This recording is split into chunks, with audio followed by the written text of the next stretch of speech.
Mga lunglupyo sa siyudad sa Davao nga mo apil no kumo kini siya worldwide activity muduyog kita sa 97 ka countries worldwide nga mo participate niini no kinahanglan magyud natong limpyuhan ang kanang ato ang mga coastal areas kay aron di mga matay ang mga corals, ang mga isda ug kini siya aduna magyud ni health implications sa ato so panahon na arong ato limpyuhan magkahiusa kita tabangan nato og panglimpyo ug ato apong i-manage ang atong basura. Okay, daghang salamat atong mga higala no sa Senro Davao ug sa Philippine Coast Guard. Busa sa itong mga kapamilya kung wala mo'y buhaton this Saturday ug kung daplin mo sa baybayon nagpuyo, pwede kayo mo participate ngayon ng Ocean Conservancy Coastal Cleanup this Saturday alas 7 sa buntag. Mga kapamilya, daghan pang mga balita ug impormasyon sa pagbalik sa Mayong Buntag, Mindanao.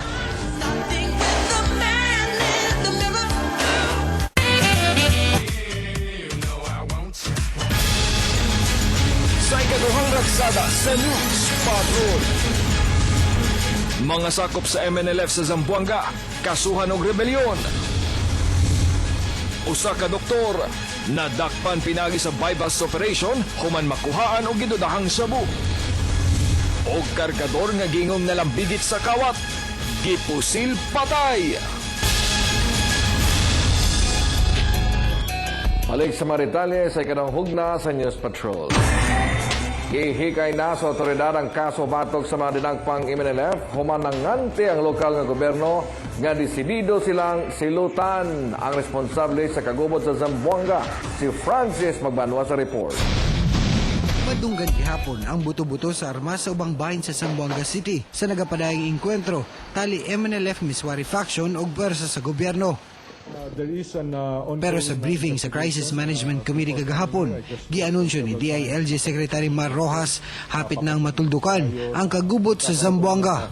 Sa record sa CMC, kapin 50 na lang ka mga sakop sa MNLF faction ang nagatago sa duha ka barangay. Patuloy din ang mga operations ng security forces, hindi lamang para i-contain at hindi lamang para i-constrict, ay naandun na tayo sa calibrated response at nandun na rin po tayo sa clearing operations. Bukabat sa 93 ka mga miyembro sa MNLF ang anaana sa kustodiya sa otoridad kinsa mag-atubang og kasong rebelyon. Nadakpan man o misurrender sa otoridad. Wala hong pagkakaiba sa kahit kanino. Pare-parehas ho yan, iisa ang proseso na kung saan dadaan sila sa inquest, papailan ng kaso ng rebellion. At least 2 of the members of the panel have already started the work of conducting inquest procedure against those who have been so far arrested. Gito na nasab sa DOJ ang kalambigitan ni MNLF Chairman Nur Miswari o kung posibleng maapil kini og kaso o galing mapamatudan nga may kalabutan kini sa kagubot sa Zamboanga. Francis Magbanwa, ABS-CBN News. Kargador gipusil patay samtang naniodto sa ilang balay. Pagkalambigit sa kasong kawat ang gitudlong hinungdan. Si Vina Araneta sa report. Patay ang 37 anyos nga kargador nga si Carlito Baya. Humanggi pusil sa wala pa na ilang mga suspetsyado. Alas 12 sa udto sa Purok Paisas, Barangay Lasang, Davao City kagahapon. Sumala sa kapuyo sa biktima. Naniudto sila dihang kalitang giduol sa tulo ka armadong nakabonet ug kalit gipusil si Carlito. Nakadagan pa kini sa kanipaan ug dinhi gitiwasan. Nakadawat na ugulga ang biktima tungod sa pagkalambigit niini sa kawat. Naalagi daw kuan kawatan ba di pasangin na siya. So nakakuan nami nga ana gabi pa man na mag motor diri way mga plate number. Nakahiago og lain-lain sa madpinusilan sa lawas ang biktima sa wala pa matinong armas. Walang identification, empty yung mga bulsa. Tapos may may multiple gunshot sa ulo, sa dibdib, sa likod, saka sa puwet. Padayon pang ginaimbestigahan sa kapulisan ng krimen ang motibo og suspect sa pagpamusil. Vina Aranata, ABS-CBN News. Iasikaso na sa PDIC ang mga depositors sa nasiradong Rural Bank of Santo Tomas, Davao del Norte. Si Claire Cornelio sa report. Nabisi ang mga depositor sa pag-fill up silang claim forms at ubangan sa opisina sa Rural Bank of Santo Tomas sa Magsaysay Avenue, Santo Tomas, Davao del Norte. Humanasirado ang bangko sukat Setyembre 13. Ongoing pa yung ating inventory, checking of documents para makita mo talaga ano ba yung dahilan ba't sila nagsara. Wala ko ibayad sa pagkaon. Mihilak sa kasubo si Teofil Eugenio kay duha ka semana na siyang walay pangpalit og pagkaon sa iyang babuyan. Kung sakit yun kaayo. Maghapon gud miniriw niya. Wala gid mi makuha. Na ako'y maintain nga tambal, sakit sa puso. Wala na ako'y tambal na, wala akong kwarta. Matod sa Philippine Deposit Insurance Corporation, ang mga nagdeposito og ubos sa 15,000 makuha na karong sunod semana, samtang ang sobra 15,000 sa Oktubre pa. Lahat ng valid deposit babayaran ng PDIC hanggang maximum deposit insurance na 500,000. Pasalamat lang kung nga i-turnover na sa PDIC niya, saad man silang mabayad na. Ang Rural Bank of Santo Tomas na ay branches sa Braulio y Duhali ug Asuncion, Davao del Norte, din moabot sa kapin 8,000 ang mga accounts. Claire Cornelio, ABS-CBN News. Nadakpa na sa Investigation and Management Detective Branch sa tol sa bypass operations sa Quezon Boulevard, Davao City, si Dr. Gregorio Alian, 45 anyos, usa ka internal medicine doctor. Human nga nakuha ng usa ka sachet sa gituhuang shabu o 1,000 pesos ka marked money. Sumala sa IDMB, halos tulog ka bolan nilang nagi-surveillance ang maong doktor nga namaligya og shabu sa Agdao Public Market din doon lang sa iyang clinic. Wala na may hatag o komento ang doktor. Pasakan og kasong paglapas sa Republic Act 9165 on Dangerous Drugs Act of 2002. Surveillance sa atong mga operatives and their SPO3 bangkas then conduct sila bypass operation karong hapon. Patay ang Public Relations Officer ni kanhing House Speaker Prospero Nograles nga si Victor Rafael Bombit Castillo, 48 anyos. Human nagpusil sa iyang kaugalingon, alauna sa hapon sa milabayng adlaw. Sulod sa balay siyang amigo, nadala pa sa ospital si Bombit apan namatay gihapon pag alas 6 sa gabi. Sumala sa asawa nini, personal ang problema sa iyang bana.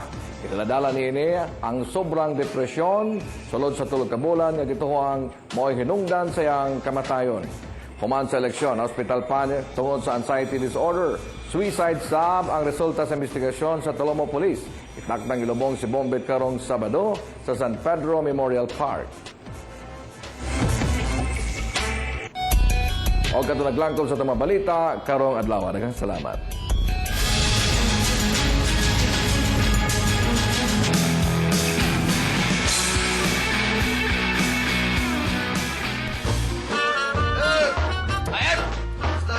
Okay kayo. Uy, happy birthday, Ray. Tingnan. Happy birthday, Ray. Tingnan. Oh, kanto rito kay nakagitanaw ba nga. Yo, manig na sa Amerika, Ray, no? Ang ilang building dito, tulo lang kadlaw, human naman dayo. Oo, kadlaw lang. Ano dito, Ray? Sa Japan po, ang tulay dito, nagstoryahan na namin about of Japan. Itong amigo. Overnight lang, pag human na yung tulay. Overnight lang na, ha? Mau ba? Grabe lagi guys, Japan. Agi ko kaniyan ba, bangkiruhan ka na, pila ka adlaw man nagibuhat ng tulay diya? Oo, kabaw, kay pag-agi na ko kanina, dito, wapa man na, akot lang, nana diya ron? Mati sila na yun? May bundas!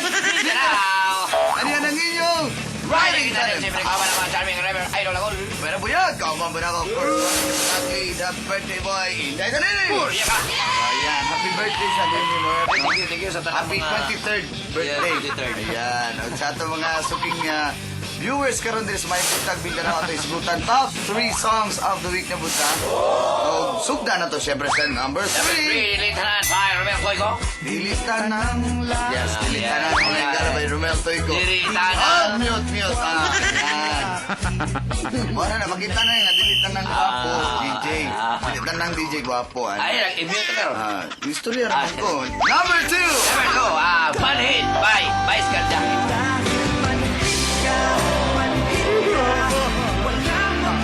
Yes, nasa number 2 ang Panini-Device Ganda o ang number 1 song. Ato ta sa number 1 song. Number 1. Yes. We can stop by... Ay, Miley Cyrus. Yes! Kanta sample. Oh, yun. Yan. Miley Cyrus na yan. Weekend Stop. Nag-number 1 bisan tudog ka. Medyo tagilid na yung relasyon ko rin siyang personal life. Kaya naman nagkira problema matana, no? Pero number 1 ang Weekend Stop. Ayan na. Oh, maduwag mo na every Saturday ang atong top 10 ang kinatibukan with Mario Penduko and afterwards, lokal na tukar. Gayawag na itong mga local artists na may original composition, maski yun sa genre, pop, alternative, rap, maski yun sa isubmit ang inyong mga demo din kung gusto niyo madungog sa atong lokal na tukar 12 to 1 in the afternoon. Kauban si Mario Pedro every Saturday din sa MO1. Yes! Saka salamat kami ang inyong Maring Danes. Kawan ako sa aming driver, idol na all. Pero po yan, kauban ako of course, ang ibribatan din sa nini. Puri ka! Din sa MO1. 101.1. Number 1 from the past, up to the present, and to the future. My home radio for life.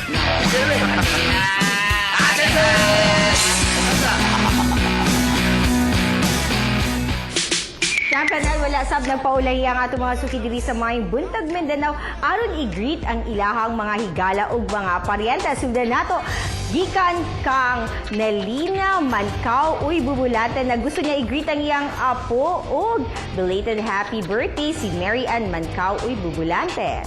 Siyempre, happy birthday sab kang happy 9th birthday kang Iza Tenshi gikan na kang Rodeline Ilustre nga nag-greet sab og happy viewing sa tanang nananaog MBM. Kanunay sab nga nakatutok si Jaymar Gresha dinhi sa Maayong Buntag Mindanao. Yung siya very informative daw gid kayo ang atong programa. Thank you very much. Siyempre, gusto sab i-greet ni Arian Lim. Bumaya ang iyang boyfriend nga si Darwin og happy monthsary. Kanunay si kayo, kanunay sab siya nga nagatanaw og MBM og nagpasalamat siya sa mga balita ug impormasyon nga atong ginahatag sa mga viewers. Siyempre, permiti sab nakatutok si Micah sa Chico nga kanunay nagatanaw gid daw sa MBM kahit updated atong mga balita. Ang gusto niya i-greet ang Digamon ug Baring family. Okay, good morning. Happy birthday sab kang Adel Dabi. Yan. And mga kapamilya, syempre prize of the week sabta usa ba ang ato ang papremyo this week nga angay ninyong tag-anan. Mga kapamilya, tagnalang ang presyo sa atong premyo for this week nga usa ka water dispenser. I-post lang ihapon ninyo ang tagna sa official Facebook fan page sa Maayong Buntag Mindanao.